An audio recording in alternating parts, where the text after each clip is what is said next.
187 bars, part 4, the murder of Big L. We on top. Copyright disclaimer under Section 107 of the Copyright Act 1976.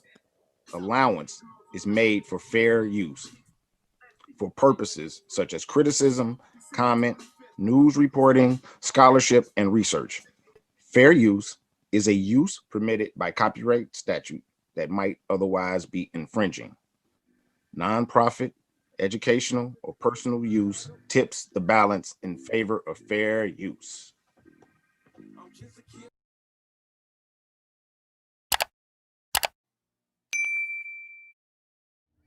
In entering upon this course of instruction, each of you should, so far as possible, lay aside for the time being all previous theories and beliefs.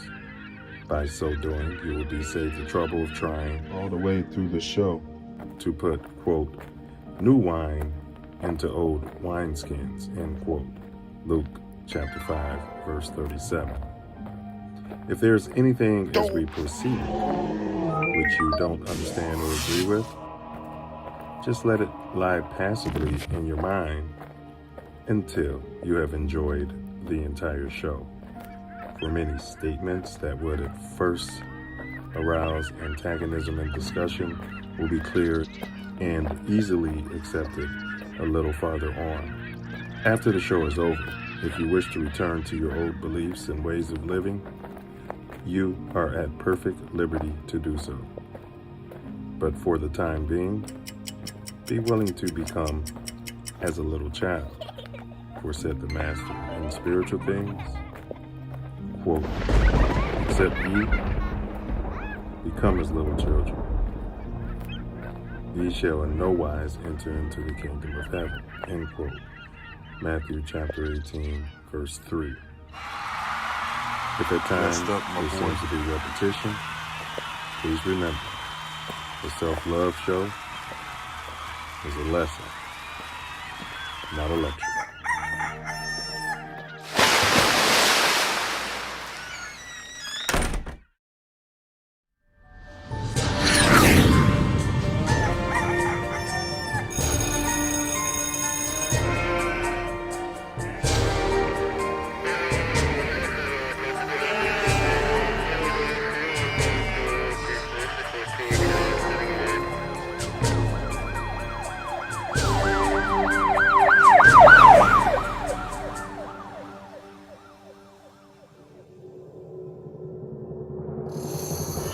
Block right here. I should call this shit no block. It's 10 o'clock. Where the fuck y'all niggas at? This is what y'all wanted me in Chicago. O block right here. I should call this shit no block. It's 10 o'clock. Where the fuck y'all niggas at? Niggas ain't outside. It's only 10 p.m. Where the fuck y'all niggas at, block? O block right now. Where we at? Tell you something, man. This Nino Brown, man. I'm live on O block right now. Where we at? This O block. I'm from Miami. I just want to tell niggas, man, we gotta stop killing each other, man. Yeah, this shit ain't about nothing. All that killing shit, we gotta work together, man. Stop killing each other, my nigga. I had to come over here and tell niggas that shit, my nigga.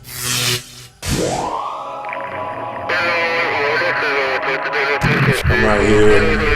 See where I'm at. I'm out here. Black Star Line cigars. From grown man. On some grown man stuff. And to the PDs, stop doing that killing. Please, stop doing that killing.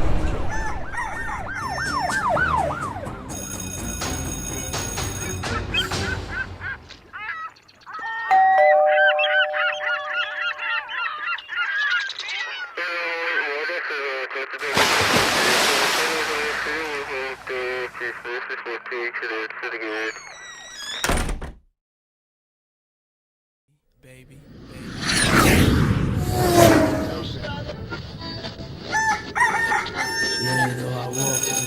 I'm not saying I'm going to rule the world or I'm going to change the world, but I guarantee that I will spark the brain that will change the world. And that's our job, is to spark somebody else watching us.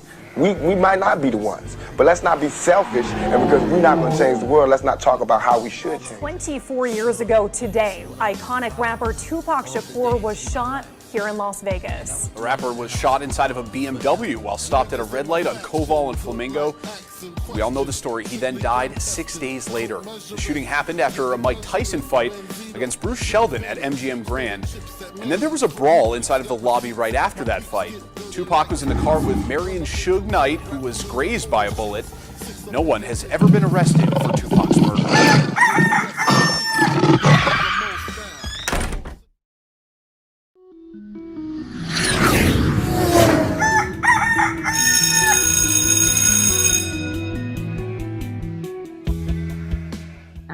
And even in this instance, if I could be of service to a 9-year-old girl or a 19-year-old woman or girl who wants to be a woman, is to really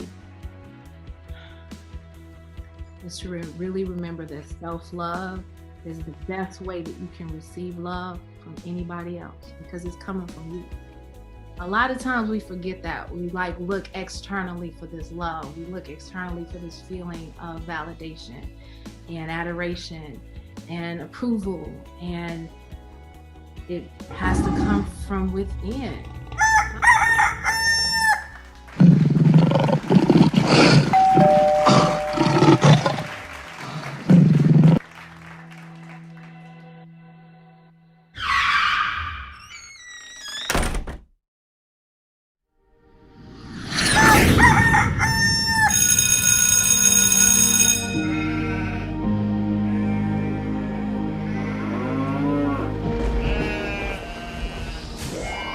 This is your last chance. After this, there is no turning back. You take the blue pill, the story ends. You wake up in your bed and believe whatever you want. You take the red pill, you stay in Wonderland. And I show you how deep the rabbit hole goes.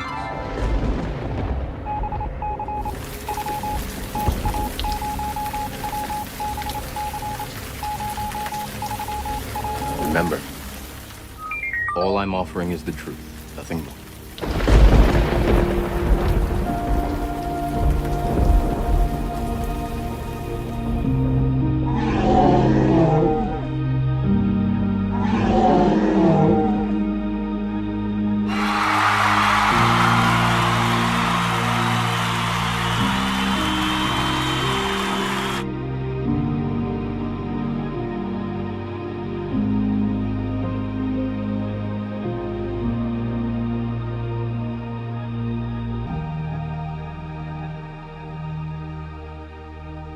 Cue the music.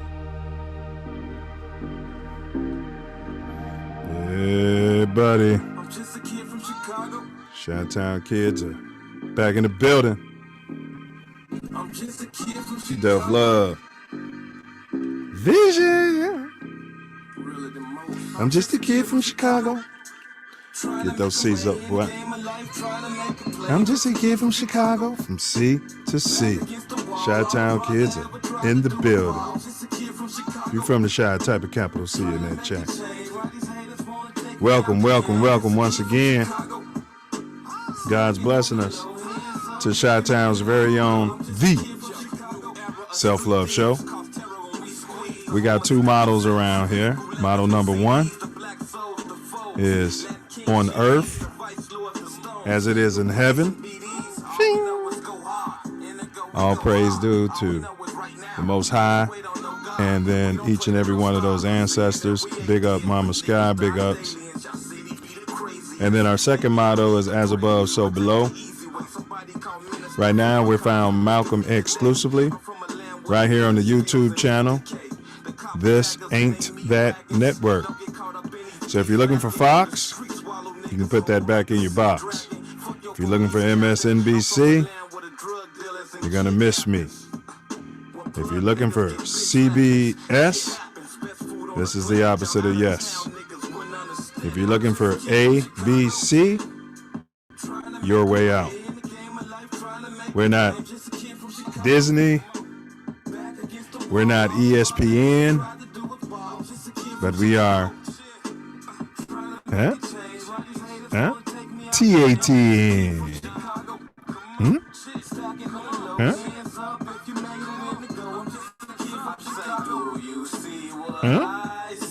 TATN, huh? This is your co-host, Untitled, also known as Self. What down, Shot Town, what down? Repeat after he. I am stronger than my excuse. I am stronger than my excuse. I am stronger than my excuse.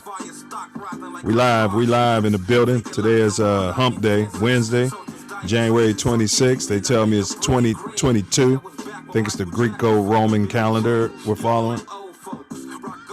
At any rate, we love to acknowledge that you cats can be any place in this magnanimous universe. And thankfully, we all Scooter chose to be here together. Huh? Here together. Huh? What down, brother Wordsmith? What you manifesting today? Self-love? Love, man. You know me. Yes, sir. Love. What you manifest? Absolutely ditto, bro. Pure, magnificent, magnanimous, gentle. Some say harsh. Some say harsh. Tough. You know what I mean? But it's love just the same, bro. Love just the same. No doubt. No doubt. So it's been going on your neck of the shy these days, bro, since last Wednesday. Man, someone lied. They lied. Remember that 60 degrees on Friday? I heard you talking about that. Yeah, where'd you get that? Well, go ahead. Yeah, I remember. Hogwash. Yo, hogwash. It was cold. That's for sure. And hey, it snowed on Monday and Tuesday, I think. Sunday and Monday, something like that. All right, I think they were saying, bro, that China, you know, they put up their own sun. They're about to put a moon up, a moon that casts light, so they don't need street lights. I'm not making this up. I wish I was. Yeah, it's going to cast, more light than the actual moon. And it's, going to be over their country, they say. And they did do a man-made sun. And it's come out that they're controlling the weather out there, fella. Well, I told you there's 5 of those machines at least. Yeah, and yeah. And they have one, that's for sure. Because I was wondering, man, how you could put a sun that's 5 times hotter than the real sun. Well, back to your hogwash. Right. Well, go ahead. Into the atmosphere and don't burn up everything. Yeah, hogwash. It goes back to what you just said. Hogwash is going to be the theme of the day, apparently. And we got one C in the chat for the city, and I think I need to get my C in the chat because we at Self. They say you lead from the front, not by your foot. By your rear end. Yeah. Yeah, Chi-Town's in the building. Yeah, hogwash is going to be the theme, but so everybody know, we're continuing our series, 187 bars today. All right. I think we already covered, B.I.G. He was number 3. I think Tupac. Am I saying that right? Tupac? That's the way white folks say it. Yeah, that's the wrong way. All right, Pac, rest his soul, was episode series number 2, and Scott LaRock, he's dead, rest his soul. He was episode number 1. That's accurate, right, bro? Facts. All right, so if anybody is not familiar with the show, what to expect today, as always, we jump it off with the self-love quote of the day. And then we run a short video with the more growth and development. That's more growth. Or some might say more growth and development video. And then, of course, we've got Tattoo Tyranny, where we run Self Love and I, we react to a video and we decide if it's tyrannical or not. Self, I'll get to this later, but I think I was having a meditation and, greed, I would say, is the engine of tyranny, but apathy, bro, I think that might be the oil. All right, and here we go. What do you say to that? Yeah. It's very plausible. You got the greedies sit around and do whatever they want. Then you got the apathetic who sit around. You don't do nothing.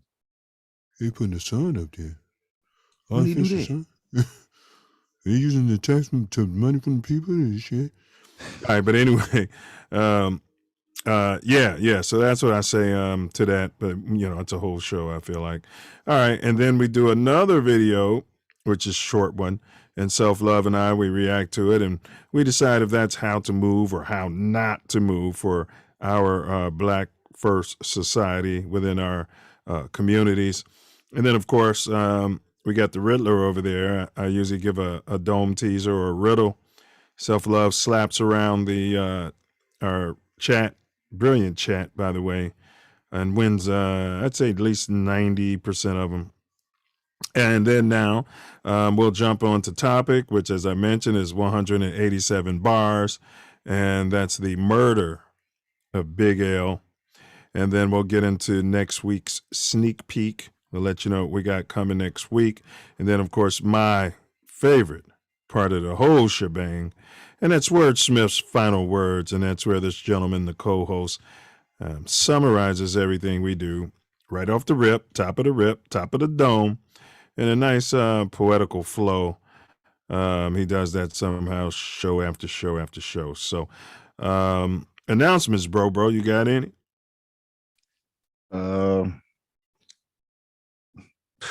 Hit the like, share, subscribe. I had a brain cramp right there.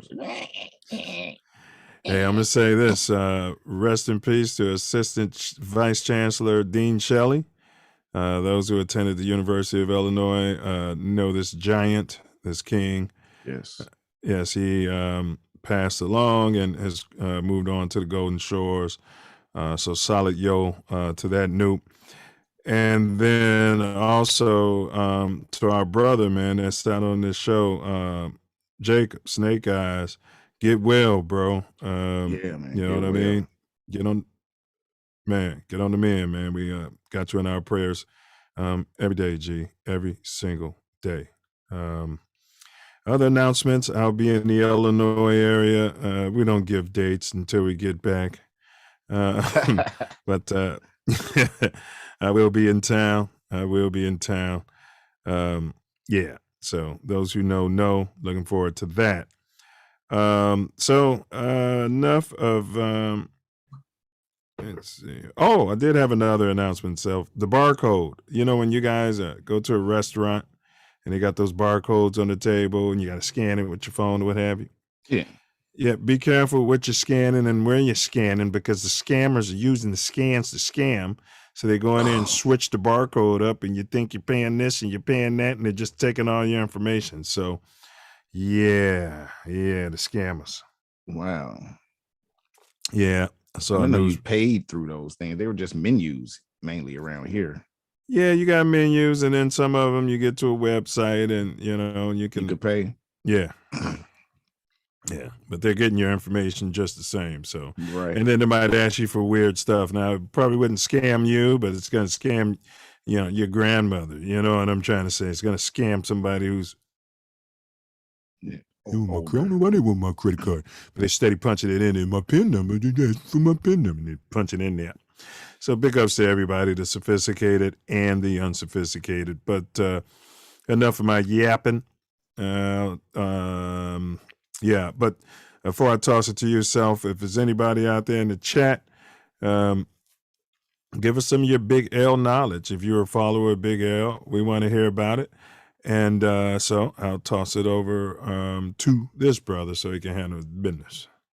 Like, share, like, subscribe, share, hit the bell, share far and wide. Comment. We need your help. We need to grow. And to do so, we need for you all to help us out and go ahead and share with like minds so that we can grow this thing. Please subscribe if you're here.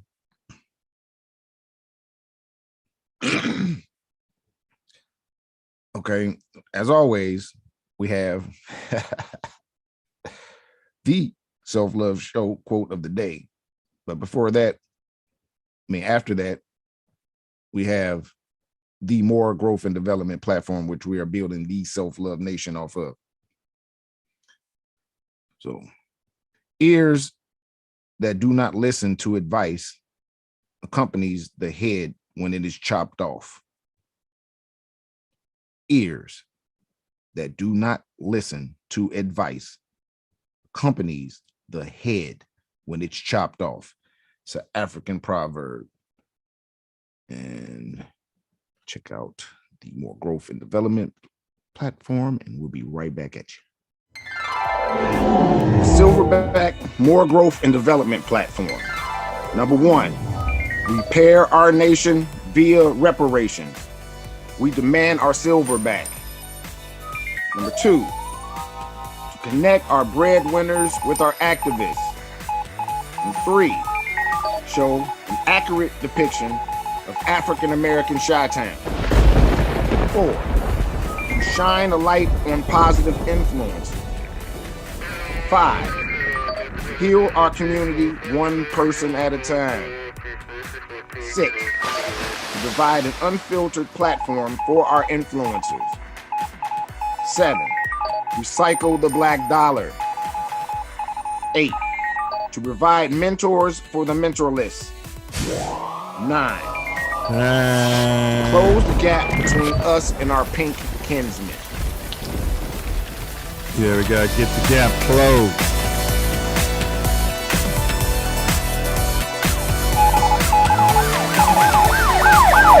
Get it closed, close it, get that gap closed.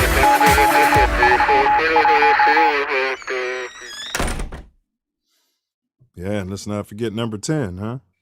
Can't forget number 10. We have to protect our women and children. Facts. That's a big part of your purpose, black men. You know, we're fractals. But as we're being fractals, we have to stand up for our own. Yeah, bro, I got this mom charm. It's kind of hard to see here. But That's what's up. yeah, and I got some of Sky's remains up in there. That's a blessing. Yeah. So she's always right here, you know what I mean? As far as, the physical. That's a blessing. Yeah, man, God is great. So, man, last week's show, man, we had that brother, Dr. Kurt. Wow. Yeah? That's all I can say. It's wow. Man. He definitely edified the Self Love Nation. Period. Yes, he did. He didn't speak in code. I mean, he got straight to the point. He didn't mince words, you know what I mean? Not at all. Gym factory. Wasn't even a factory. It was just a whole mind. Yeah.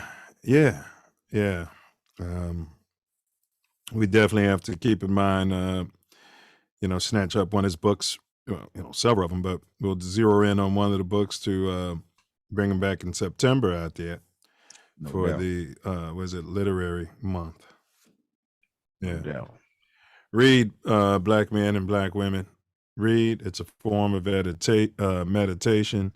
As you're reading, you're just focusing on one thing and everything else. It's kind of like hooping or doing something that you love, playing the piano or whatever.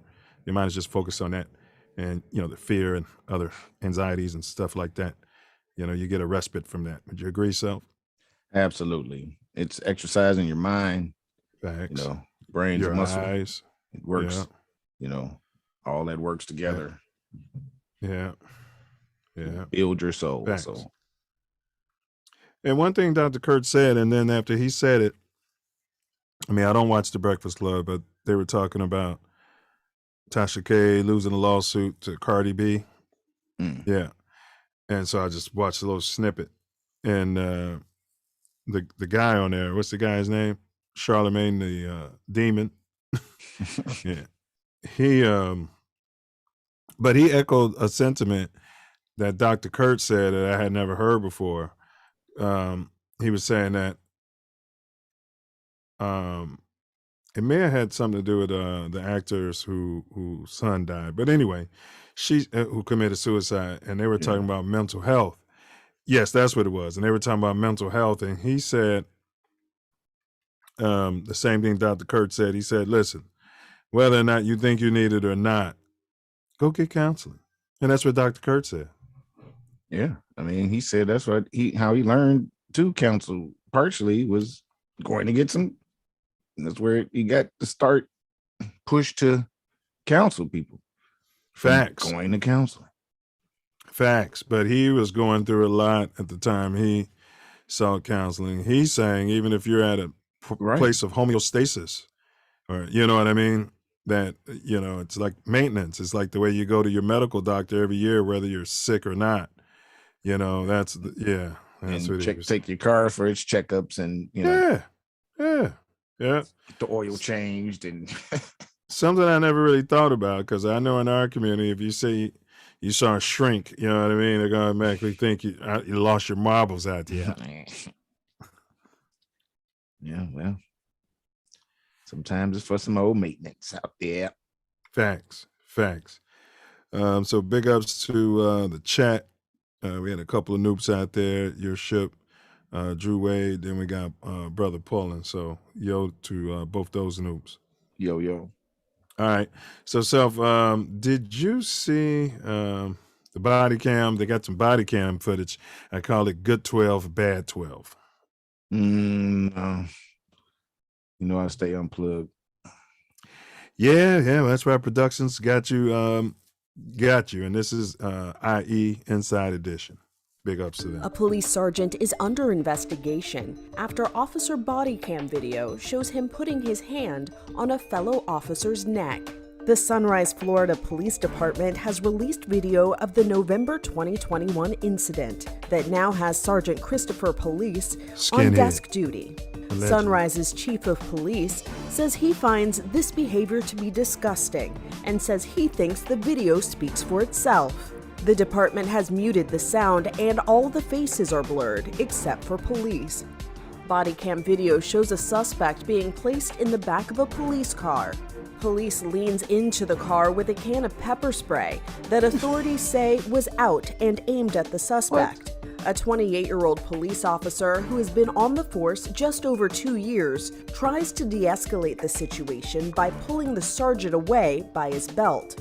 According to the video and Chief Rosa, police puts his hand on the junior officer's throat and pushes her backwards into another police vehicle. He walks away, then points and says something else to the officer. Sunrise Police Chief Anthony Rosa told WSVN he is very proud of this police officer. She took some definitive action. I can only imagine what she must be feeling. She's a newer officer, and he's a very senior sergeant. Oh my God. Broward County Public Defender Gordon Weeks wrote a letter to Chief Rosa asking him to take Sergeant Police off of desk duty and arrest him for battery. Weeks writes, "It appears as if law enforcement officers engaged in wrongdoing get different treatment as opposed to everyone else. This must not be the case." Sergeant Christopher Police was cleared of 2 previous allegations of excessive force nearly 20 years ago. The police union says police is declining to comment. I thought they were making errors. Under investigation. Not that many he times. has not been charged with a crime. This is Inside Edition Digital. I mean, they could have charged him with assault. First off, big ups to the female officer who stepped up there. Huh? Facts. I mean, if she was out there with George Floyd, I mean, that guy probably would have put his knee on her neck, but at least she had the balls to do something, huh? Facts. She didn't stand by and let that, tyranny pervade tyranny. Prevail? Pervade his tyranny out there. Yeah, well, and she was protecting the officer too, and all of them. Yeah. I wish they played the volume so you can hear what was actually said. Of course, they redacted that. Oh, I can imagine. All right, so so I'm gonna say big ups to 12. That was good 12, bad 12. So officer police, sergeant police. Sergeant police. Who hired him? He looks like a skinhead. His boss looks like a skinhead. All these cops. His name is police. What else is he gonna do? Yeah. All these cops are bald head now.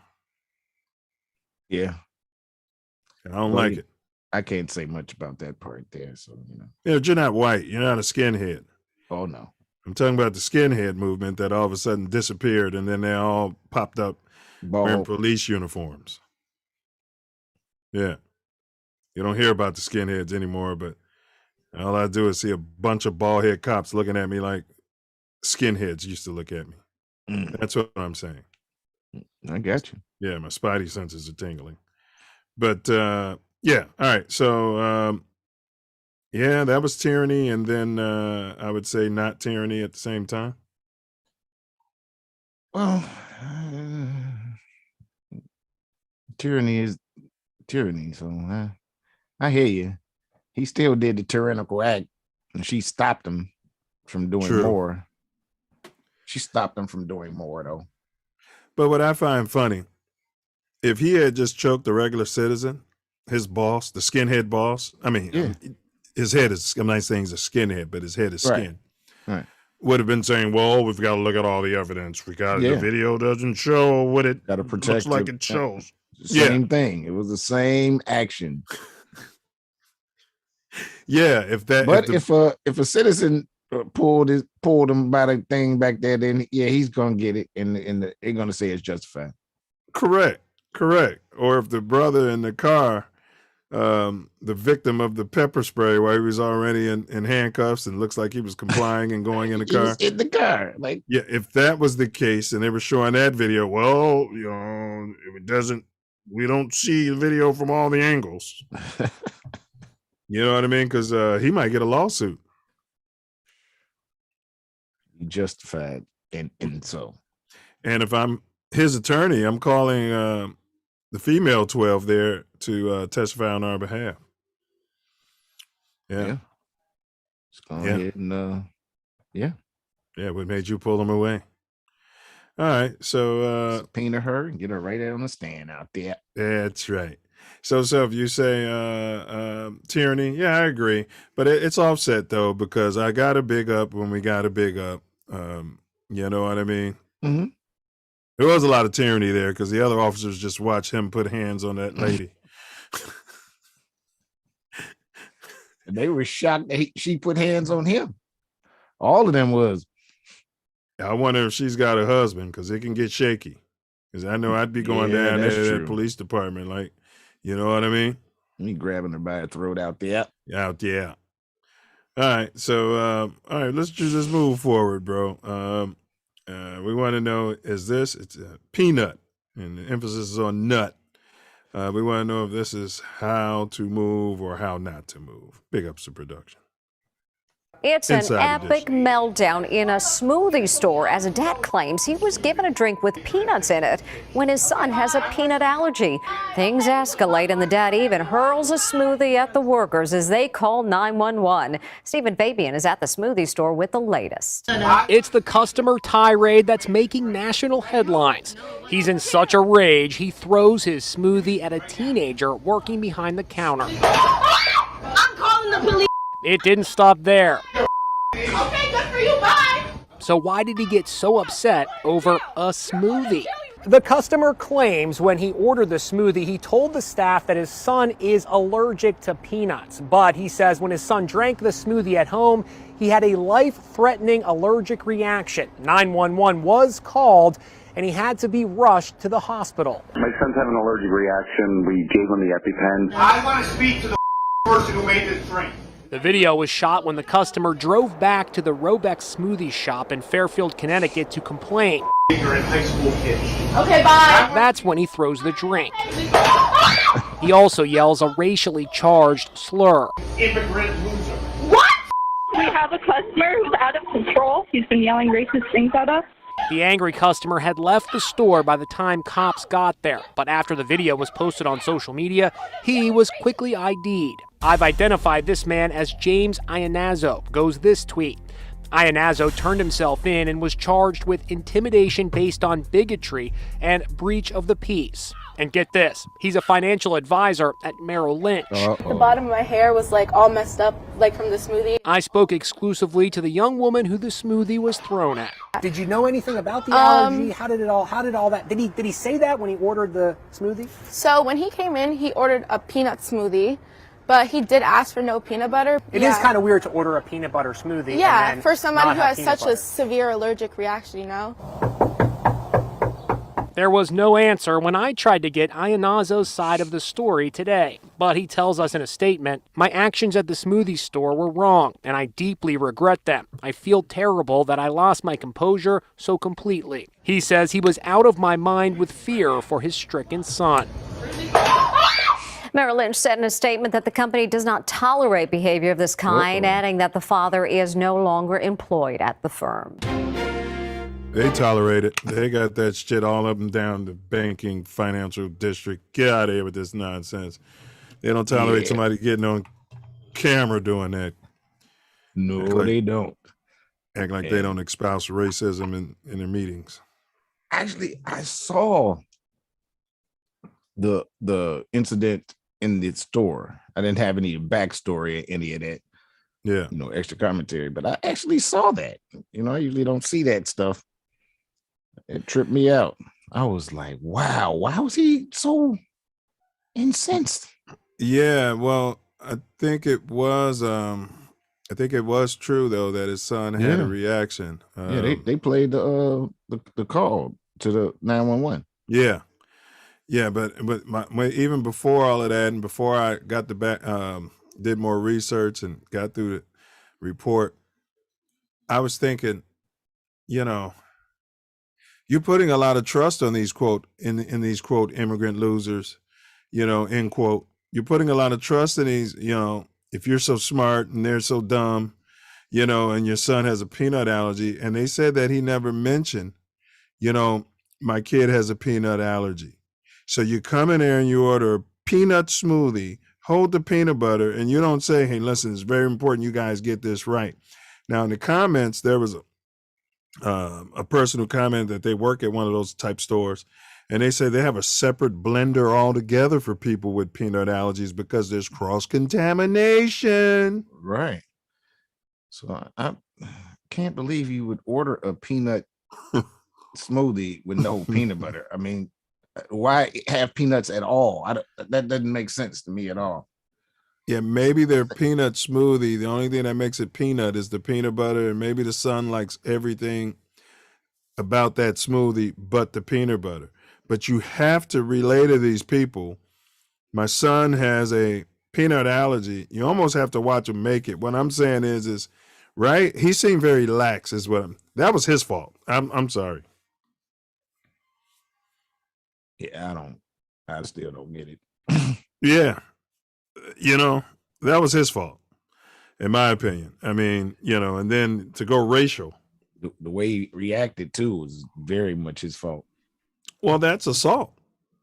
Yeah. If you came to Merrill Lynch like that and got mad because of something and then hit him with 12 bottle.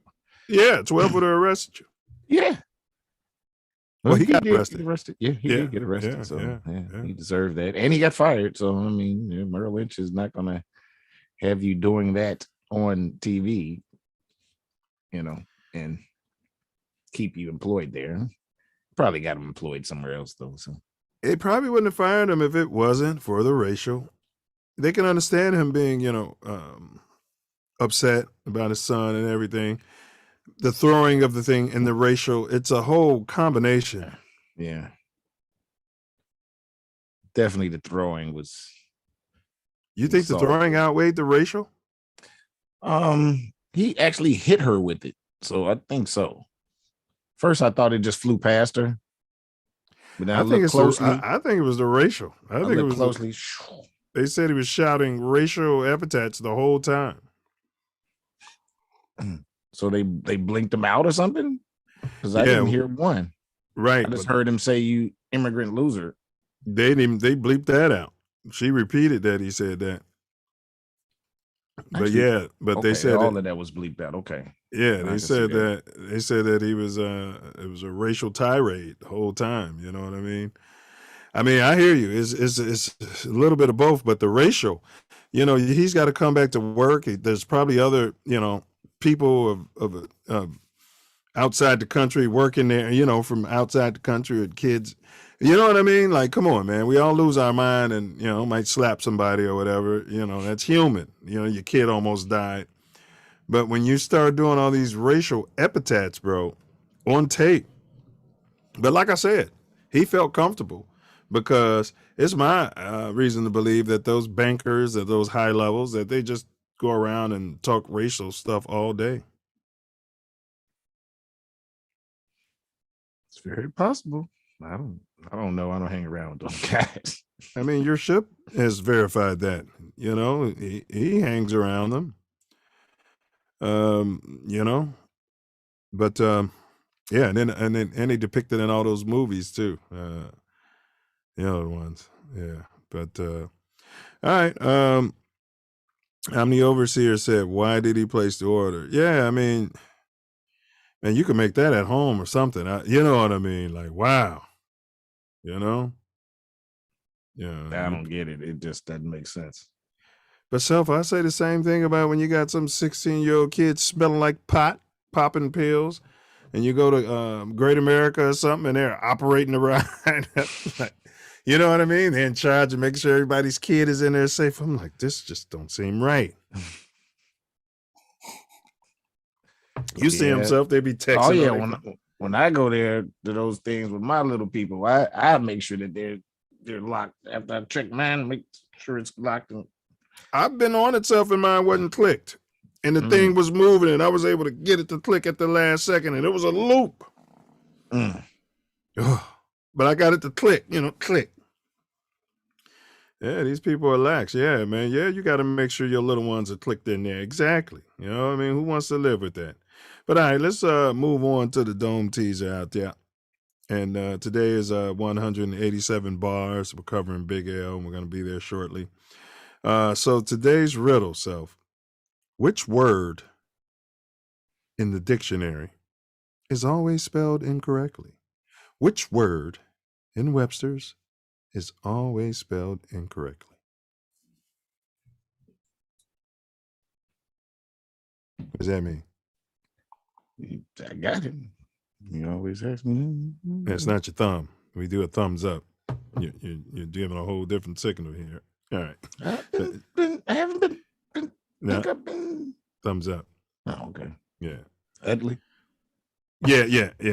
Give me Utley's. Yeah, we gotta do a research on Utley, see how Utley's doing.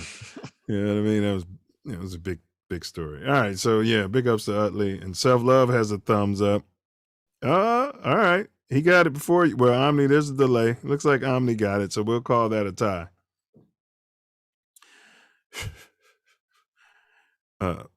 Coach put wrong. Yeah, you're wrong, Coach. All right.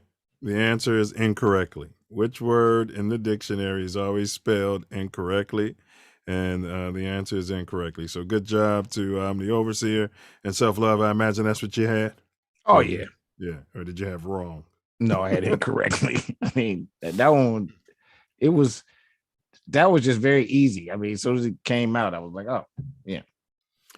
Now, if I had said which word in the dictionary is always spelled wrong, your answer would be correct, Coach.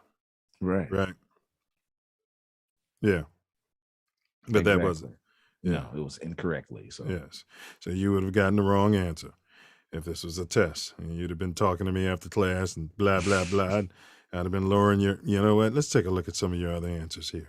You know what I mean? That's why I'm not a teacher. All right. But, all right, Self, we don't have a promo video here. So you guys know the topic. This is our 187 bar series. He said Self Love did not give the answer. No tie. This is for the chat. I mean, come on. He knew it. You know what, Self? We're going to have you start typing the answer into our chat. I'll take a picture of it. It'll be time stamped. And that way, you know what I mean? Was he doubting your veracity out there? Doesn't matter. Is he doubting your veracity and you winning all these? No, he's not doubting the veracity. I didn't say the number. I mean, to say the answer. So, I mean, he is correct in that. I knew the answer.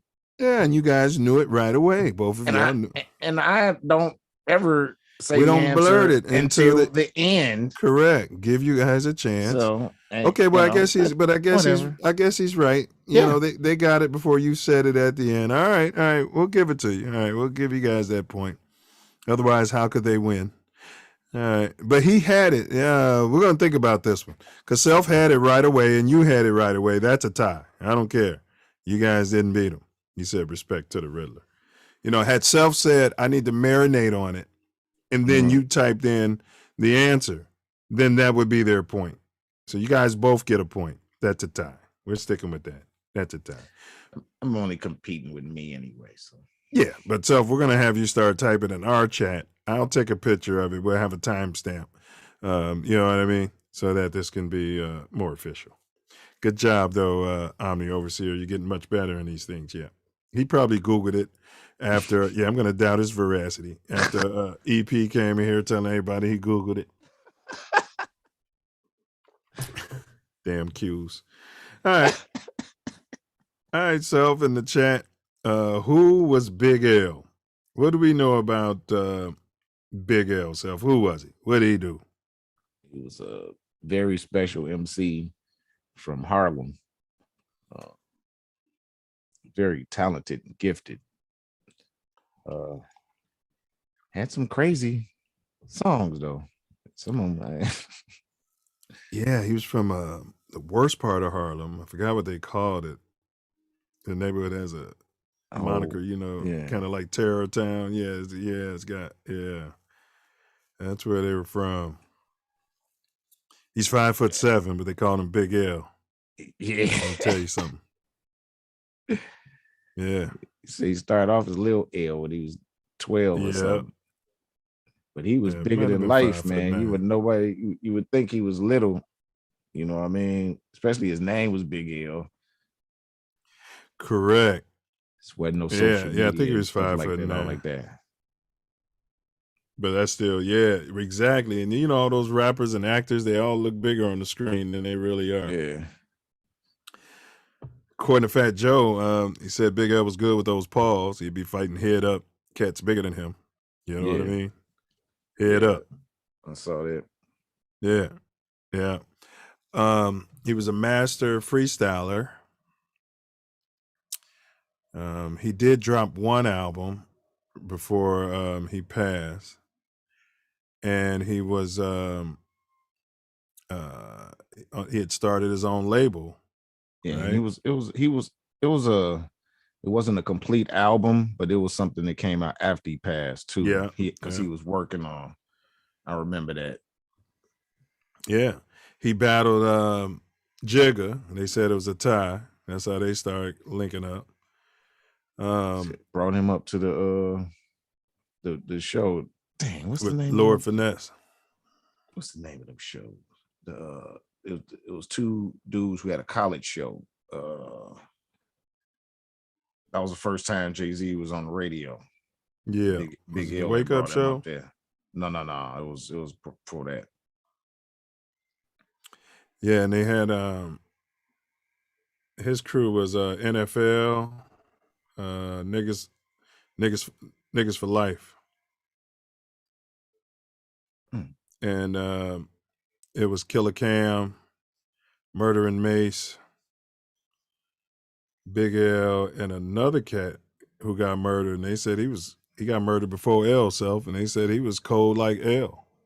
Like they were supposed to be the top ones, you know what I mean? Mm-hmm. I don't know who that is. I remember them Nick Wits or something they were calling themselves too. Yeah, he had a crew before that, and they broke up. He said nobody was working, nobody was really doing nothing. Him and one of the dudes stayed together, and I think that's the other dude who got murdered before L. I was seeing, I forgot who it was in an interview talking about that. Yeah, and they were just saying that's how talented all those guys was. Yeah, I mean, you hear those names that you said, they all made it. Right. I never appreciated Mace, but you know, some people liked him. He his stuff before he would start, because we didn't really hear of him until he was with Puffy. Diddy was telling him don't write this and write something. The stuff he was doing with them was harder. A lot different. Okay. Whole lot different. Okay. Yeah. I need to look into that. And all right, but we'll stay on Big L. You guys, George Perry said Bobito and Stretch Armstrong. That's what it is. Stretch and Bobito show. That's what it was. Good job, EP. Yeah, he's out there in Harlem now, ain't he? Nah, he in Brooklyn. Yeah. Yeah, all right. And then they eventually been in the Digging in the Crates crew. Right, that was Lord Finesse. Yeah, Lord Finesse. He went in, he saw Showbiz and AG, Fat Joe. Yeah, he saw Lord Finesse. He went to a record signing that Lord Finesse was at, and he rocked for him. And just off the strength of that, Lord Finesse, started working with him and stuff. So I had to show you how cold he was, coming off the rip. But then somebody said that L Self would be putting hours, days on those verses, but he never let nobody see him work on it. Yeah. Yeah. So it came off like it was natural. OG said that. Who was it? OG. Oh, okay. He's part of their crew. Okay. Yeah. And he said, man, and he said L would put work in, but he never let nobody see him doing it. That's a trip there. Yeah. You know what I mean? All right, so let's see. Big ups. Yeah, BK. Yeah. Stretch. He said stretch. Yeah, it was Stretch and Bobito show. He said stretch up. Yeah. All right. So we said who put them on, Lord Finesse, and you said the Digging in the Crates crew, right? That was them. Yeah. So he said Finesse, Lord Finesse put him on. And it was Finesse talking about he used to go pick him up from school. Yeah, he said he was so talented because he was like 16. Yeah. And the street he lived on actually ran into the street that his school was on after he went so far. Uh-huh. So he would scoop him up. He said he would call him when he had half a day, Right. And he wanted to work. Yeah. All right. So we covered where he was from. And if anybody's in the chat got something to add, please add it. Self Love said he's from Harlem, which is true. And so I'm going to go into a wiki. Yeah. I just want to say his crew was extremely tight too. Like Showbiz and AG and Lord Finesse. These are special artists. If you don't know them, you need to go look some up. And it was ahead of their time. So he was born May 30th, 1974, known professionally as Big L, an American rapper and songwriter. His birth name is Lamont Coleman, thus the L. He was also known as L. Corleone. All the black people in New York want to be Italian. Why does this guy, Jeff Gordon, always come in here and say, what's the topic? You know what I mean? He did that on the mouthpiece. Thanks for your support, JB. It's the topic is in the title on the YouTube thing. But today it's recovering Big L. It's 187 bars. We're doing a series on dead rappers and dead hip hop performers. So let me get into this. Early life. Lamont Coleman, aka Big L, was born in Harlem, New York on May 30th, 1974. He was the third and youngest child of Gilda Terry and Charles Davis. Papa Doo Davis left the family while Coleman was a child. His two older siblings, Donald Coleman and Leroy Finazzi, were the children of Gilda and a man named Finazzi. Maybe that's why Coleman left, but I'm just speculating.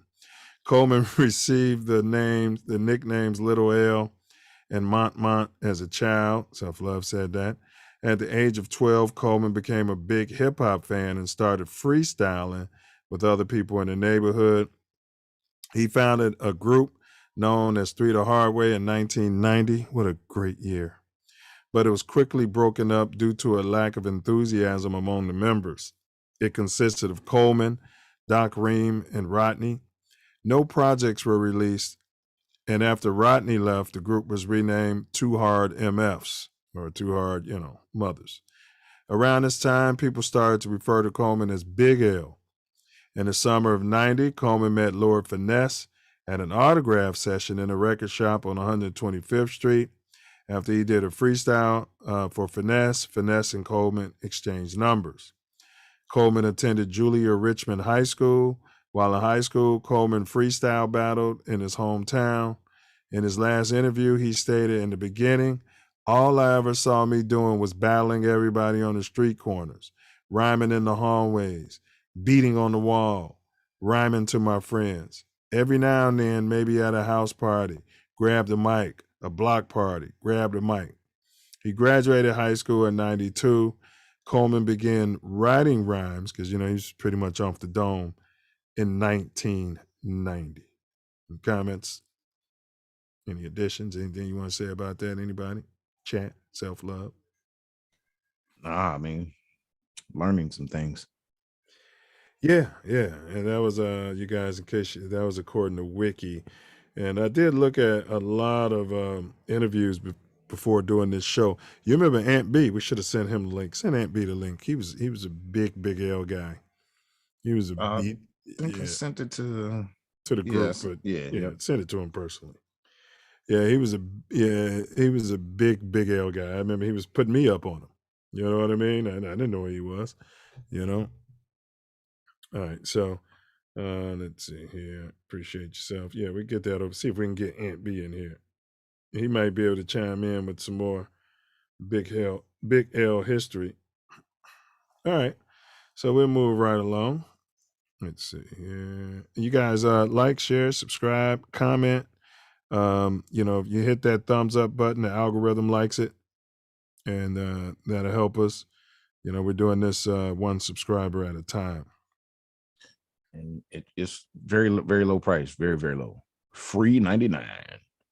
Not even a dime. Not even a dime. And so I got another question here. You kind of went into it, but when did you personally first hear about L? Because you remember we were pledging and we was on the yard, and so yeah. I think it was on a song with Lord Finesse, or was it Showbiz and AG? And you was on the yard? You'd have still been on the yard because I left the yard before you. Yeah. So I was on the yard till October 93. Right. Well, basically November of 93. Really. Right, and I left the beginning of 90 that year. So I hadn't heard of him. If I did, I wasn't really paying attention. I hadn't heard of him until I got to the crib. I know that. And I want to say Aunt B brought him to my attention. I've been trying to meditate on it all day on what when you first heard him. Was it that show that you and EP was talking about, the Bobito and Stretch Armstrong? Because you could have caught him on that. No, that was straight up in New York. It was a radio show. So and he said it was after, like, he became somebody that. Well, they remember that we had Yo MTV Raps. Yeah. And your boy Finesse was on there, and he brought Big L. Yeah. Right. Yes. Yeah. So maybe you caught that too, because we didn't miss that. And I think he was in the song that they was there promoting while they was on the show. Yeah. And they interviewed L. I remember that. But I wasn't a big I have to say, honestly, I wasn't a big fan. I remember your boy Credit telling me about Jigga, but we already knew about Jay, Reasonable Doubt and all of that. And then I never knew, like, you know, like Nas was saying, man, when he heard L rap, Nas almost quit pretty much. You know what I mean? It's like, you know, but that's the thing about knowing, man, different styles, right? So Yes. yeah. Yes. Because Man, I think it was last year. Mm-hmm. I saw a Lord Finesse show online, and I watched it, and I was like, man, this dude still extra special.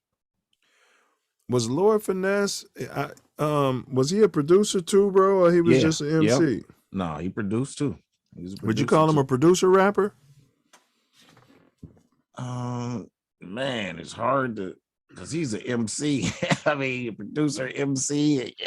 Yeah, I would sleep on him. Like even Diesel was saying, like, he didn't really get into them, you know, DJ Gerard. Yeah. When I was talking to him earlier. Yeah, a lot of those cats, I wasn't into that for some reason. You ain't know that they was producing like that. I didn't either. Main Source. Yeah. I didn't know he was producing all that. The main dude.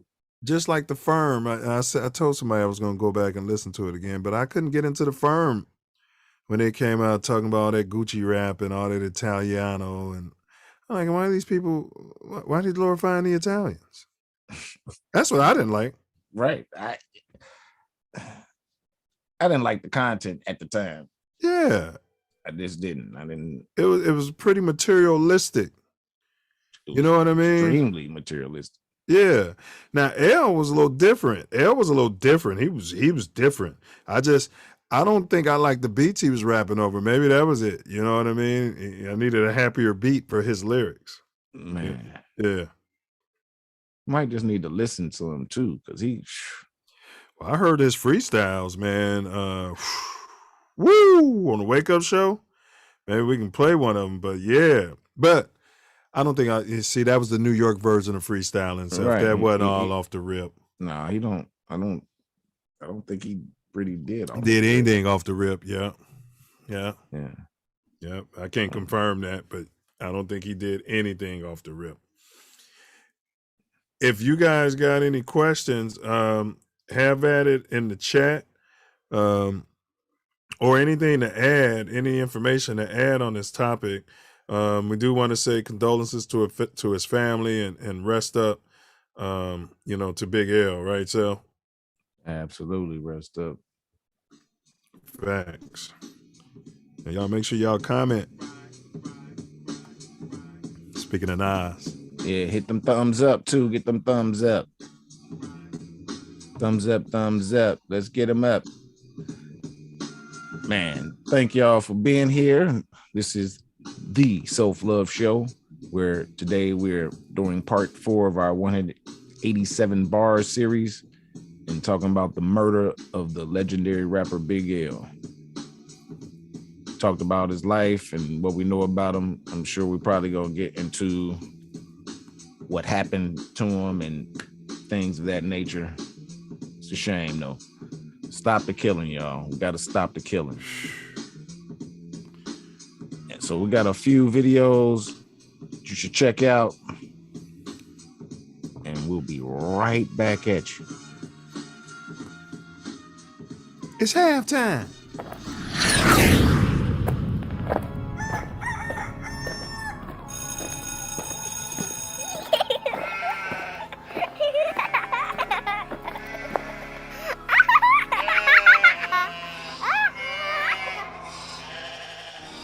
What are you looking at, slave?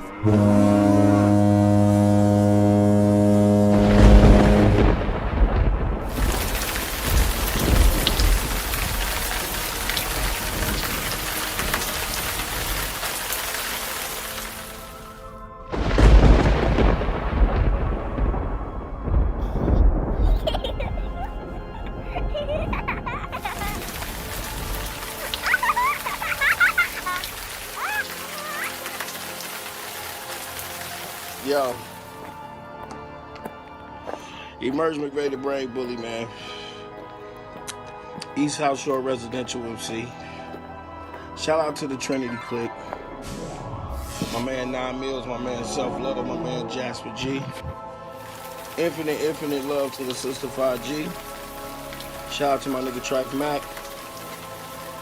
Skybox in this motherfucker. Bionic Job in this motherfucker. New Reality Hypnosis in here. This is my ode to the pros, man. You know what I'm saying? Shout out to This Ain't That Network, because this ain't that shit. You already know what it is, so we're gonna go like this. I'm like Emmett Till and Nat Turner with a burner. I'm like Nat Turner and Emmett Till with the skill. I'm like Harriet Tubman on the first railroad. I'm going underground to show these young niggas what's real. I'm like Tukey Williams, I'ma die for the hood. I'm like Mumia Jamal, cause I'ma die for the cause. I'm like Malcolm X, I'm on these podium steps. I show the world this white supremacist laws with no applause. We clapping at the crowd like revivals. With a burning Bible praising your idols. It's survival, little nigga. So I'ma be like Martin and start a revolution before my homicide get pardoned. I'm like David Banner with this country grammar. This Mississippi burning got a Confederate hammer. I'm like Fluky Stokes, Willie Lord, and Jeff Ford telling Larry and King David not to step on the court. I'm like Mega Evers and H-Rap. I'm looking for a reason to tell these niggas the Panthers are still black. I'm looking for a reason to tell George W. Bush, hope you burn in hell, bitch, with all them bodies you took. I'm like 9/11. I'ma knock down a building and use the media to tell a couple lies to your children. I'm like white police. I kill niggas, know why? I get administrative leave before the ink get dry. I'm like Johnny Cochran. I want reparations. I'm like Farrakhan. I want separation. I'm like Alex Haley. I'ma write these roots and tell descendants of Marcus Garvey to go and strap up their boots. I'm like Rosa Parks. I'm tired and I ain't moving. I'ma sit right here till this shit start improving. I'm like Nicky Barnes. I'ma flip these packs and give these niggas amnesty until they can't come back. I'm like Frank Lucas. I'ma sell them that magic and hope that shit turn blue when we get off in traffic. I'm like Big Meech. I'm the tip of the flame. I'm like Jackie Robinson. I'm changing the game. I'm like Asada, Afeni, and Tupac. I'ma change my last name into Shakur and I'll drop. I'm like Dylan Roof with the slaughter. Cause fucking with Emerge is like leaving Jeffrey Epstein with your daughter. I'm like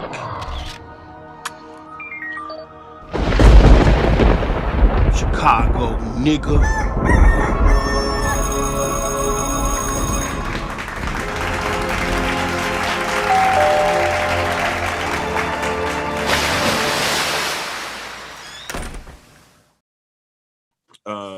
These are called 9 at 9s. I'm just gonna give you these, man, and you just go with the one. If you say pass, pass. You got to get through 9 of them in 9 seconds. So I'm gonna give you 2 things, and you got to just pick the one as like an ink block test that resonates with you. All right, here we go. Kurt Cobain, Tupac. Fuck. Blunts. No, I ain't gonna ask you that one. Cadillac, Lincoln. Caddy. George Washington, Abraham Lincoln. Washington. Samsung Galaxy, iPhone. iPhone. Donald Trump, Colin Kaepernick. Cap. A thug or a cop. Pass. Dump them. Dave Chappelle, Will Ferrell. Dave. Taylor Swift, Beyonce. B. Jay-Z, Eminem. J. Last one. Derek Chauvin, O.J. Simpson. O.J. Juice. hey, yeah, so we're going to start getting, other races on, and we're going to ask them all those questions, and that's just a little test I came up with. I could do this. I'll go, I'm going to give it all and I won't slow. Yeah. I'm going to show the world what they don't know. I'm going to be the one. Woo. I'm going to be the one when I'm done. If I made it this far, anywhere. That's facts.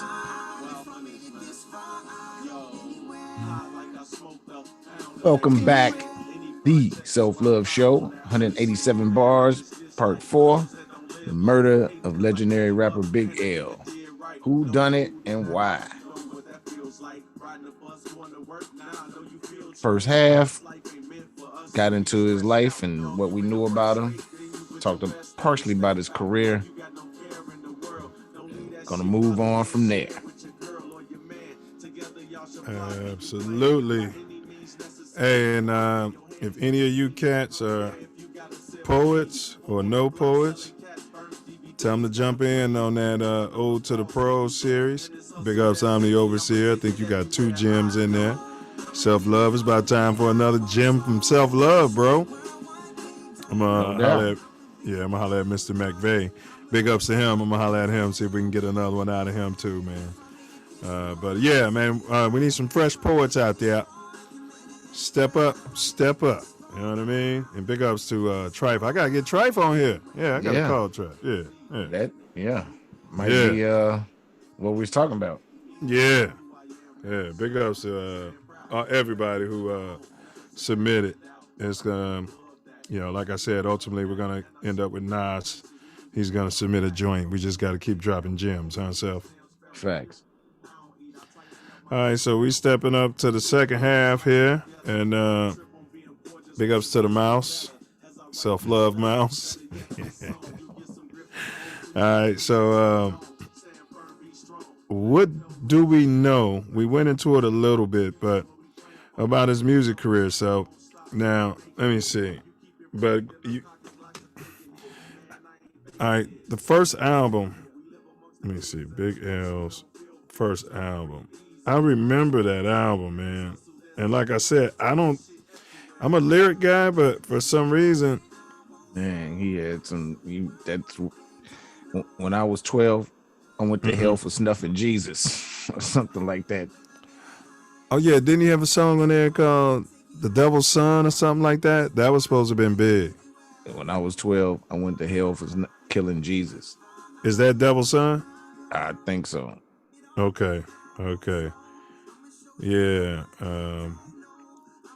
Lifestyles of the poor and dangerous. Right.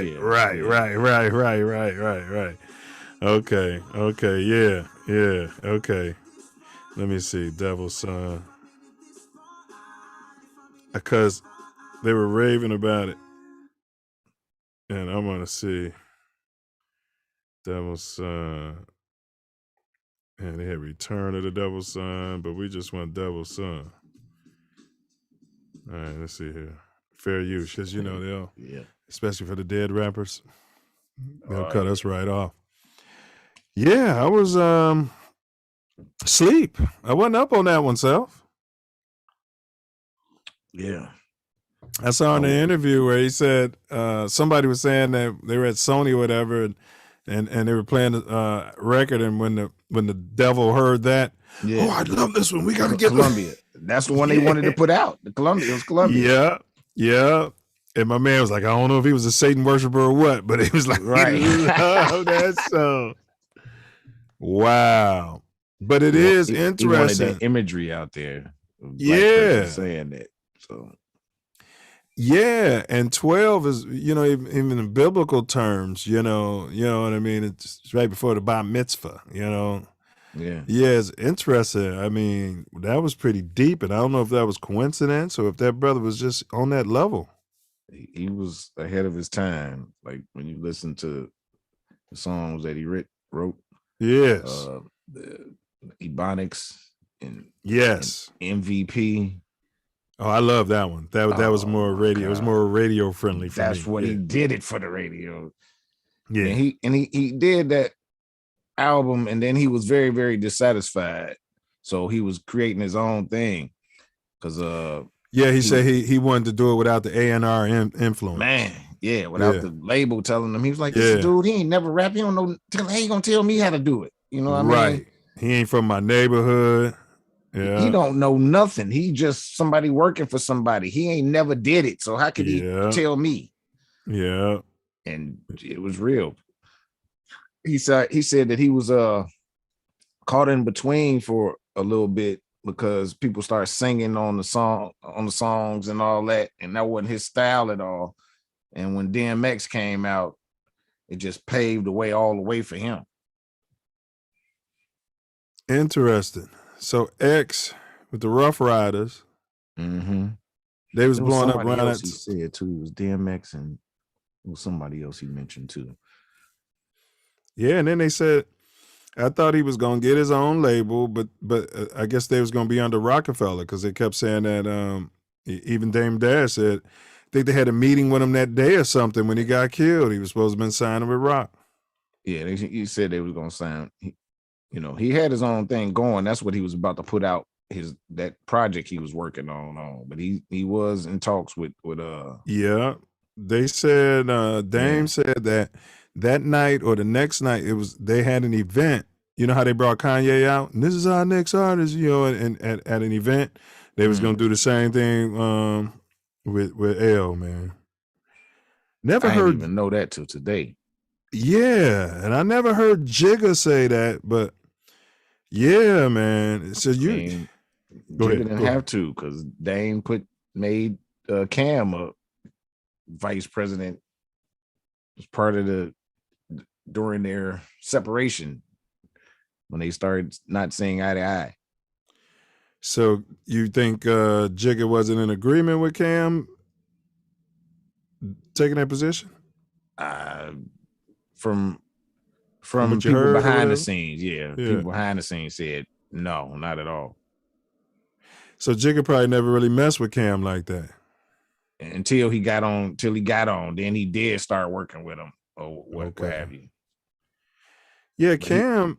I didn't give Cam a good enough chance. I know his music's good. Yeah, I just wasn't into that music at that time. Yeah. Killer Cam, and then I didn't even know Mace was Murdering Mace. You got me wanting to go back. I got to find some Murdering Mace music because all I know is he was a preacher and he was dancing around there with fluffy coats on with Diddy, rubbing chapstick on his lips. No, it was Murder Mace. So you know what I mean.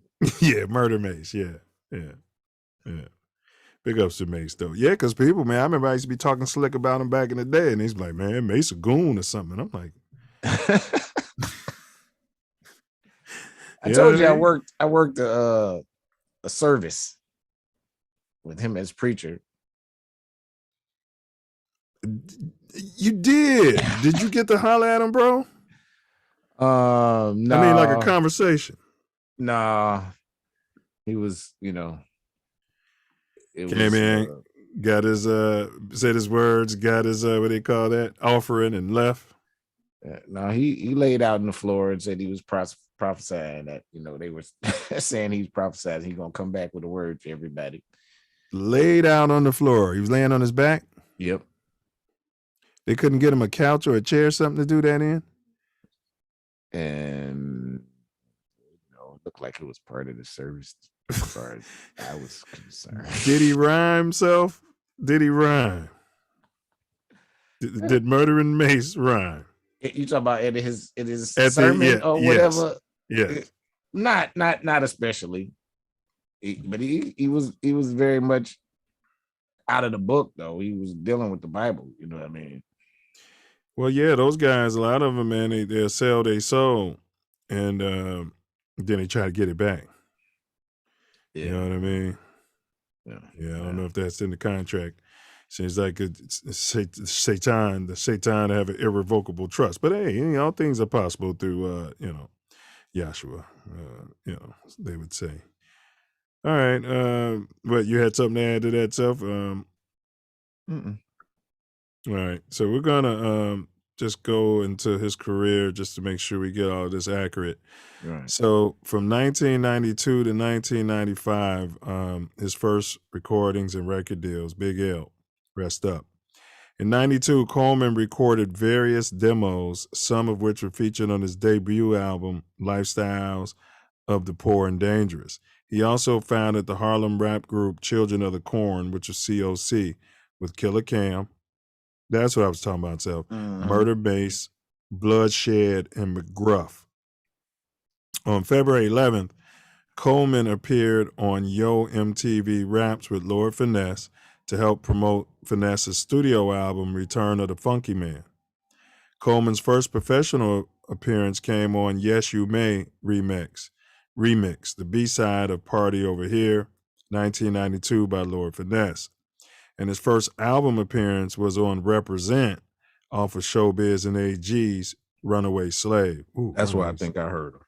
Yeah, I gotta listen to that album. Runaway Slave, damn. In that same year, he won an amateur freestyle battle, which consisted of about 2,000 contestants and held by Nubian Productions. In 2000, out there in New York. Wow. And he wasn't going off the rip.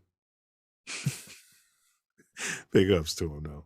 Big ups to Big L. In 92, Coleman signed to Columbia Records. Around this time, L joined Lord Finesse's Bronx-based hip-hop collective Digging in the Crates Crew, DITC, you said that, which consisted of Lord Finesse, Diamond D, oh, he was a dope producer, OC, wow, Fat Joe, and Buck Wild. And then Showbiz and AG. That's a talented. I got to look up Buck Wild and listen to some of his. That's the one you said made that comment, right? About dude working behind the scenes, about Big L practicing and not showing nobody. OC. It was OC. I said OG, but it's OC. Got to be. Yeah, I was wondering who OG was. That's why I was like, OC. Yeah, I used to call OC Ock, but it was OC. All right. In 93, Coleman released his first promotional single, Devil's Son, and later said it was one of the first horrorcore singles influencing others. He said he wrote the song because I've always been a fan of horror flicks. Plus, the things I see in Harlem are very scary. So I just put it all together in a rhyme. However, he said he preferred other styles over horrorcore. On February 18th, 93, Coleman performed live at the Uptown Lord Finesse himself. We're close to his anniversary day. Like, we literally could have done the show the anniversary day of his murder, rather. It's close. But Coleman performed live at the Uptown Lord Finesse birthday bash at the 2000 Club, which included other performances from Fat Joe, Nas, and Diamond D. I believe when we did the Biggie show, we were less than a week from the anniversary of his murder. We're not planning it that way. It's just coincidence, people. All right. In 94, he released his second promotional single, Clinic. On July 11th, 94, Coleman released a radio edit of Put It On. I remember Put It On. And 3 months later, the video was released. Yes. In 95, the video for the single No Ends, No Skins debuted, which was directed by Brian Luvar. His debut studio album, Lifestyles of the Poor and Dangerous, was released in March of 95. The album debuted at number 149 on the Billboard 200 and number 22 on the top R&B hip-hop albums. Lifestyles will go on to sell over 200,000 copies as of 2000. 3 singles were released from the album. The first 2, Put It On, I remember that, MVP, reached the top 25 of Billboard's hot rap tracks. And the third, No Ends, No Skins, did not chart. Even though the album received a 3-star rating from AllMusic, it was an AMG album pick. Any comments? Well, it got 4 mics in the source. Did it? Yeah. When the source actually meant something. What's up, Wakil? Wakil said the DITC crew, Digging in the Crates crew, also included Legendary with Gangster. Gangstar, okay. Wow, Gangstar was in that? It was all around there because Premier produced. He was on the hook for Wow. Premier was on the hook. No. He did the tracks for him. He wasn't on the hook. It was the DJ dude that was on the hook. Light skin. What's his name? I should know his name. And Gangstar, he used to make beats too, I heard. Oh, yeah. Yeah. Yeah, both of them. Yeah. Because he did a whole lot of stuff on his own.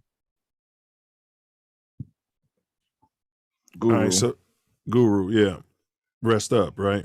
Yeah, rest up. So from 96 to 99, released from Columbia's second album, Independent Artist. In 96, Coleman was dropped from Columbia mainly because of the dispute between Coleman's rap style and the production from Columbia. Yeah. I don't think he was getting the production. He stated, I was there with a bunch of strangers that really didn't know my music. In 97, he started working on his second studio album, The Big Picture. COC folded when Bloodshed, that's the dude I'm talking about, Self, died in a car accident on March 2, 97. So he wasn't murdered. DITC appeared in a July issue on the Go magazine.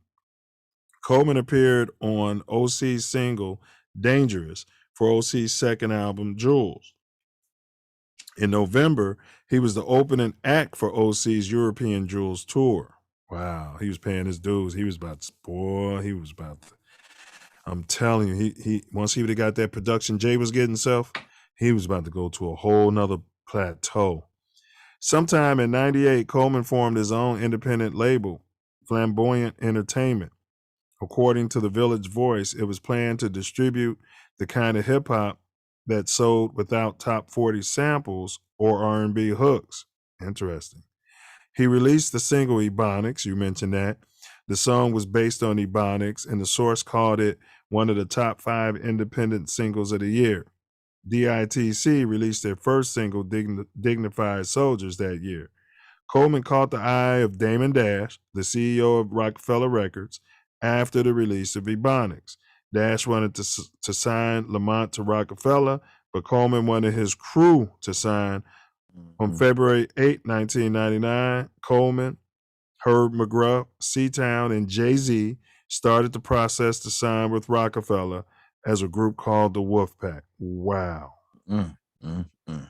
Wow. He'd be a billionaire like Jay. He'd be on that status Self.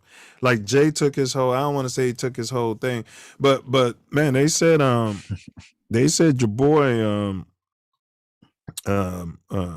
Big L, they said he would, like with Ebonics, they said he, since he was in the hood around all the guys with that slick talk, they said he would just take those little euphemisms and all that slick talk and he was making rhymes out of it, bro. Yeah, put it right in there. You can hear it. You remember Ebonics? Yeah, you remember, but that's what Rhymefest said. Remember they was walking around all through the city and catching the bus, and they was getting all the different slick talk and puns and stuff, and yeah. But Ebonics, I'm gonna have to pull that up, so yeah, because it was fair use. But go ahead, yeah, fair use. Let's see if we can find Ebonics. He put it, man. His thing was the way he could set up punchlines was just, and every line was a punchline. It was like yes, it was like, and so you couldn't keep up, and you could understand everything out his mouth. Oh yeah. That was how much he was practicing. Listen real closely how I break this slang shit down. Check it. My weed smoke is my lie. A key of coke is a pie. When I'm lifted, I'm high. When new clothes on, I'm fly. Cars is whips and sneakers is kicks. Money is chips. Movies is fair flicks. use. Cribs is homes. Jacks is payphones. Cocaine is nose candy. Cigarettes. Woo! All right, we're gonna have to stop that. Wow. Wow. All right, we got the chat. Wakil said one of the wildest Big L lines was, if I got AIDS, all of New York got it. I guess he was getting it in and he wasn't wearing that. The J, the I, the M, the M, the Y. The Y. It's Jimmy. Word up. It's Jimmy. Word up. So, we wanted to give some perspective on his career because, a lot of cats didn't really know who he was because he got murdered right when he was about to get his shine on. So he did all the work, 24. Man. It's just like that cop is 1 week away from retirement. You know what I mean? But don't want to take the desk job and sit his ass down for the last couple weeks. Man. You know what I mean? It was some. Wow, man, it's one of the biggest. What could have been. I mean, so Biggie and Pac, they got to that pinnacle. Correct. Before they got moped out. Right. He didn't get, the fruits of his labor. He never got that. I think he was more in the street than they was. Biggie was in the street, but Diddy got him out of that, told him he don't have to do that no more, and probably fronted him with enough recoup money to keep him a slave for a double album or 3, but he got him out the street, you know what I mean? And he was able to still look slick and have some money in his pocket and drive a Cadillac. Pac was more in art school, you know what I mean? Yeah. Yeah. So they said Big L was in the streets. Yeah, and Pac wouldn't pedal crack because of what his mom had went through, you know what I'm saying? So he just wouldn't pedal it. Wakil said he's number 1 all time lyrically. Wow. You're saying a lot. Yeah. You are saying a lot. Wow. Yeah, that's how Aunt B felt about him, man. Aunt was all over Big L. I'm like, you keep talking about Big L. I mean, he got cut short. That dude was, you could just hear the little snippets and be like, Yeah.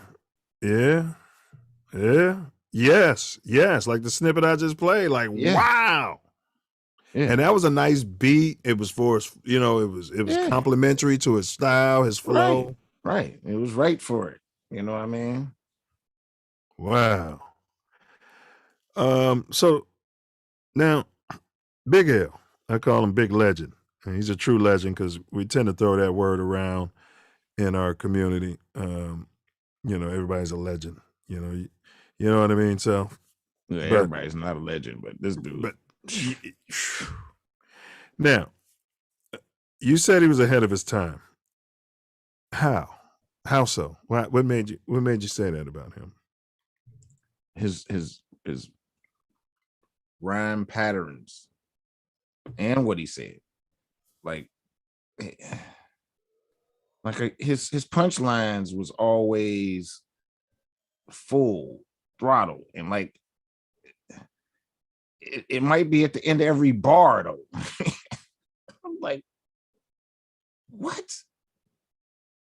I could see how he was good with his pause, because these punchlines just keep coming, huh? So man, the Ebonics, that MVP, and some that I heard people remix some of the stuff that was going to be on the new album. I bet they remix it with a different beat, and the stuff that was going to be on the new album, they took like the acapellas and put them over different beats. Nice. Nice. I ain't even hear the original beat. They was putting them over different beats, man. It was. Could you imagine if he'd have got to work with Kanye and Primo? That's what I'm saying. He did work with Primo. Yeah, yep. He said they was him and Fat Joe was at Fat Joe said it. They was at studio. Yeah, but it was between the two of them. Yeah, I'm not talking about just farting around, and I'm talking about no. He came with a track, and they came with a track, and they got on the track, and Fat Joe said that Big L was like, "I'm about to body you on this track." Before he's like, "That's the only time I ever had somebody threaten me before we do a song together." Yeah, I think he said, "I'm gonna take all your fans." He said he went gold. Oh, you got 500,000. Yeah, he did. But I'm saying, like, really work with Primo, like, not with Big L, like the way with Nas, like, really work with him. Where Primo really works with you on your album, you know what I mean? Where they really work together, you know. Yeah. Yeah, that's what I was saying. That was coming. Yes. It just didn't happen. That was coming. Yes, it was coming, bro. It was coming, man. Shit. Wakil said he was better than everyone, even today. Just cut short. He said KK cut short. KKK short. Yeah, and we're gonna get into that a little bit, man. So Self, yeah, and I say that too. And he wasn't the first to, get his own label at that time. The brothers were starting to do that. But I did see him in an interview when he was saying, yeah, I want to do this project on my own so I can get 50% of the royalties as opposed to what? Recoup. 7, Yes. 7%, 7% or whatever. I get the feeling he didn't get much money for his pocket off of that first album because he was still in the street grinding. No, you get essentially you get what they front you. That's it. That's it. And you got to use that to make the project. Yeah. And then all of that has to be paid back off your 7 cents. Yeah. Until it's paid off. So you don't get any money from that. So now they sign them to 360 deals. I mean, if you go out and get a Nike contract, they get that. Man. I don't see a reason to sign a deal. Your son goes out there and get a job, they get some of that money. I'm just tripping. I'm just saying, I don't see a reason to sign a deal unless it's like you working together. You know what I mean? Yeah. It's a joint project or something. I don't. And if you hot enough where you can get $200,000 for every live show, that's what it becomes, like a marketing sham. You know what I mean? But they have to promote you. And you can't have a 360 on that part. No, you can't. Because that's what I heard. That's how rappers was making money. Pretty much, even musicians. Period. That's how they get them to go on the road. That's where they get their bread at. Yeah. All right. Well, so and in merchandise too. Don't get that part. Yes. So let's yes, and the merchandise. So let's get into the actual death. So, or the murder. At around 8:30 p.m. on February 15th, 1999, Big L was killed right in his hood, bro, at 45 West 139th Street in his native Harlem after being shot. Listen to this. They called it a drive-by. 9 times in the face and chest. So are they saying he got shot 9 times in the face and 9 times in the chest? 9 times, maybe 9 times total, but in a drive-by, I mean, that's okay. So let me read it. That's not a drive-by. They can't. No. Or it was a sharpshooter or something. Right. Because if you get shot in the face once, you're gonna fall. Correct. That's not a drive-by. Right. So yes. Gerard Woodley, one of Big L's childhood friends, was arrested 3 months later for the crime. They killed the, quote, assassin, end quote. It's a good possibility it was for retaliation for something Big L's brother did or Woodley believed he had done, said a spokesperson for the New York City Police Department. Woodley was later released due to a lack of evidence, and the murder case remains officially unsolved. On June 24th, 2016, Woodley was shot in the head, that was recently, and later died in Harlem Hospital. Lou Black's book, Ethylene, The Rise and Fall of the 139th Street NFL Crew, claims that Leroy Big Lee Finazzi, Coleman's eldest half-brother and leader of the NFL Crew, met and contracted a hitman while in prison to murder 3 members of the NFL gang, one of whom was Gerard Woodley. Finazzi had tasked Big L to identify the targets to the hitman. Approximately a week before Big L's murder, Woodley evaded the hitman's assassination attempt. As Big L had been seen multiple times with the hitman days prior, Woodley assumed Big L had taken part in the assassination attempt. Woodley's family maintains his innocence in Coleman's killing. Big L is buried at George Washington Memorial Park in Paramus, New Jersey.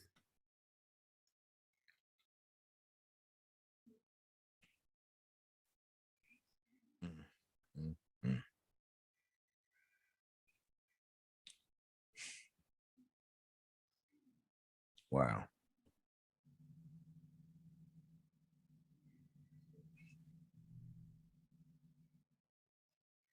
Another all unsolved, man. That's what tripping me out, man.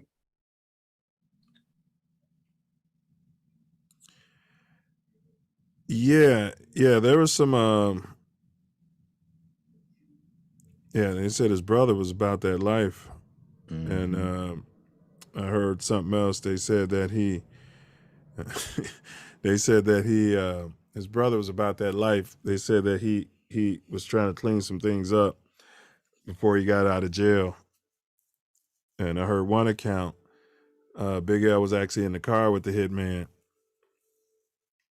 And they think that's how Woodley allegedly, put them together with Big L as well.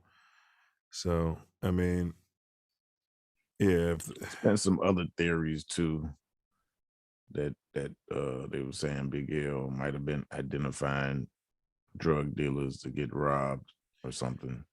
Yeah. Yeah. And they said Woodley was one of them or something along the Yeah. lines. But, Yeah. We'll never really know. Man, yeah. But that's why we say murder is suicide. Absolutely. Yeah. An eye for an eye. Man. Now, they was talking about some post humans, but we're not gonna go into that. Let's see. Yeah, that's interesting because a lot of people say Eminem is the coldest rapper now. I told you that was going to happen when M first came out. He's going to be our new Elvis. And I'm not taking away from his skills, but... I mean, it is, though. I mean, the truth is the truth. Yeah. And, he would not be that way if he wasn't white, even though he is extra special. Same thing you're saying. I'm not taking away from that. Yeah. Yeah, but it's just with Wakil is like saying I have to think like, yeah, I could easily like Eminem was no better than Big L. And I feel Big L more than I've ever felt Eminem. Yeah, I mean his smooth. I don't care about Stan. You know what I mean? Man, both of them super cold. But Big L, he was gonna go right to the top, really. I can take a homeless guy in the alley and line him up and let him work with Dr. Dre for 3 months and they'll make a hit record. Yeah, I mean, I'm not saying that's Eminem, but I mean look what he did Dr. for 50. Dre. But Dr. Dre said that he played like the first time they ever met, and he played. Hey, my name is. He said that it didn't even do a second loop, and he was like, "Hey, my name is." Like, whoa, Slim Shady, and they kept that for the album. They made 3 or 4 songs the first day he met him. Yeah.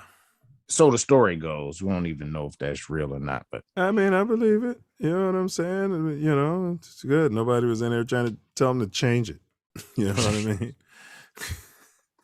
mean? Sometimes the first thing that comes up is the dopest, I mean. Man.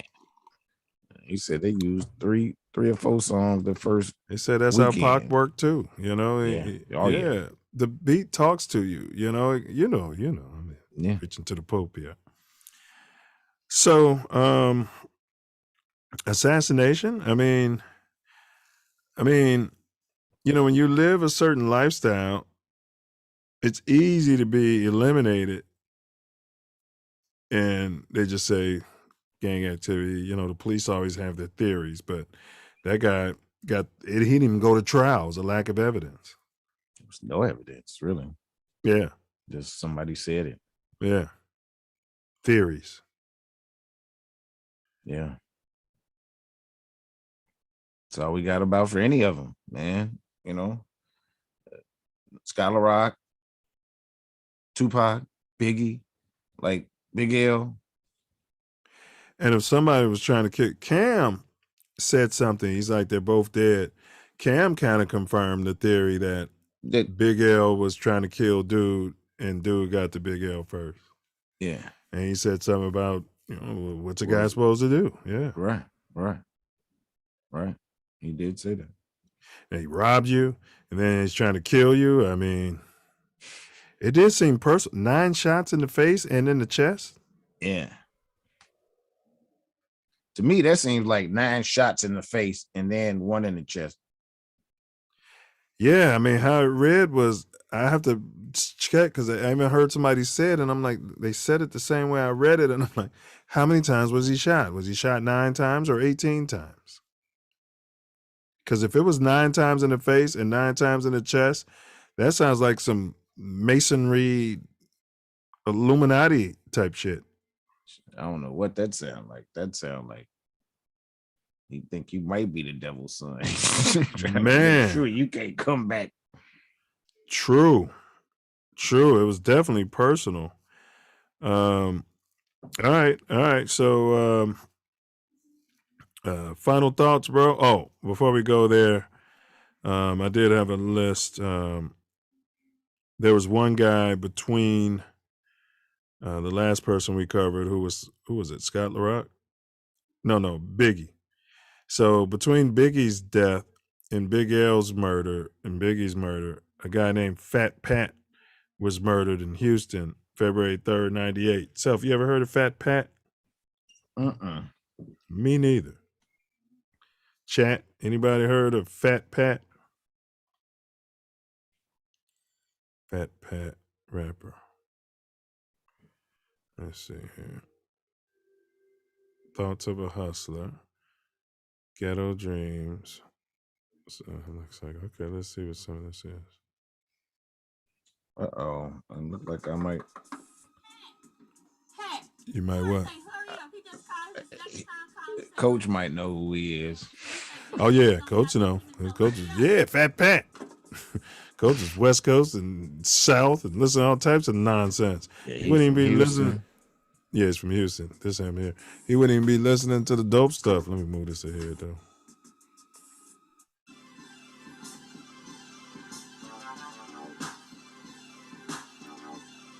Let's go a little further. 93 to 98. This definitely sounds like Coach was playing this. So I looked at the dude. I was like, man, it seemed like I remember this in Coach's car. This cover, this dude. All right, so that's Fat Pat. And rest up, Fat Pat. Yeah, man, he got moped down. Condolences to his family and everybody. Yes. So, yeah, you know, Coach was banging that boy. Fat Pat, yeah. Man, cut that Jay-Z off. You know what I mean? But like I said, big. As soon as I saw the picture of him, I was like, it seemed like I remember seeing this dude. Coach had it. I guarantee you, Coach Price still got it too. All right, so final thoughts, self-love, or anything you want to cover about this topic that we ain't touched on? Just the extreme talent cut short. Don't know what he could have become and blossomed into, and it's a shame. So stop the killing out here. That's all. And stop being about that life, because ultimately you about that death. You know what I mean? I don't know who told y'all flipping burgers was so bad, but hey, at least you're not getting shot 9 times in the face. You tend not to, what have you. So, but hey, we all choose our own path. So rest up, Big L. Condolences to his family. And like you said, Self, I just want to add to the fact that you said all these unsolved murders. And I keep meaning to make our, what do you call that? Preview video for this series when, what's the rap group? And they said, we got to find out who killed Biggie Smalls, because if we don't kill us, they're going to kill us all. You know what I'm talking about. Yeah, I keep meaning to have that. Because that shit was prophetic. Dead prayers. Yes, it was so prophetic, wasn't it? Yeah. It was so prophetic, So, the riddle, you guys know what it was, and it was solved, so we don't have to do that. Next in the Dead Rapper series, there's a lot of other people that we probably hadn't heard of. So the next star that we see on the list is going to be Jam Master Jay out there. He just got solved, though. Took some years, but his got solved, right? So, yeah. Jam Master Jay is next up. Rest in peace to him and condolences to his family. And then our 2-2 show, February 2nd, we're still working on confirming our guests for next week. We got 2 guests in mind, and we just have to just get a final confirmation. As soon as we know, we'll produce a promo video and, take it from there. Mouthpiece included. That's tomorrow. We're doing women in boxing, the history of females in boxing. So pull up. That's always an open mic. We always had a link in the chat. When you do show up, though, don't forget to bring your mouthpiece. You know what I mean? Don't just be showing up. I'm just trying to sit here. Are we live now? Right. There it is, Self. Yeah, guard your grills. Knuckle up. That's right, Omni. Big ups to production. And so we've arrived at my personal favorite part of the whole shebang, and that's my brother right here at my club. He's going to give us wordsmiths. Final words out there.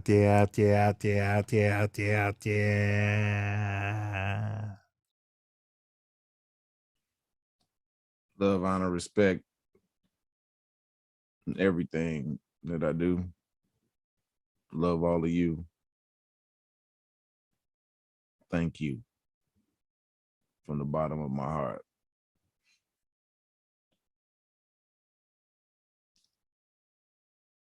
When you look at this series, we see a lot of lives cut short. Extremely talented beings.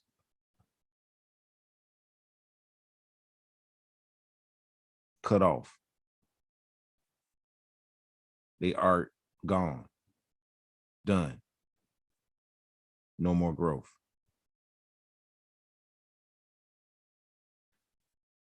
And it happens far too often without the camera and glitz.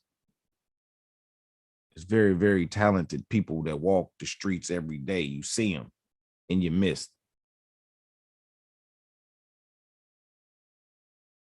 We got people dying every day. We got to cut it out, man. I don't know what else to say.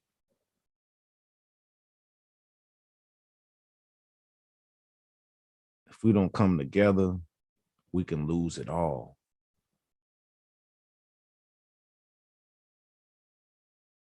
And I don't know about y'all, but I ain't ready for the fall of man. I came to take a stand.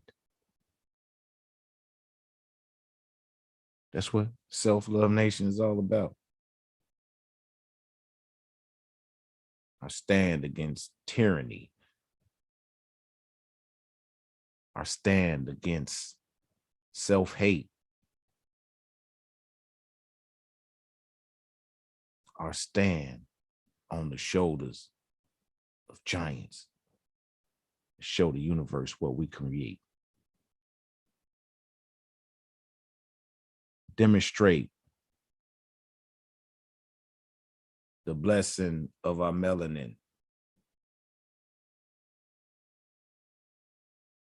and our macro intelligence.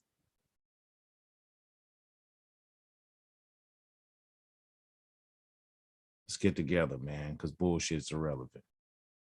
Words. Facts. Well said. Well said. We're going to end this with some Big L.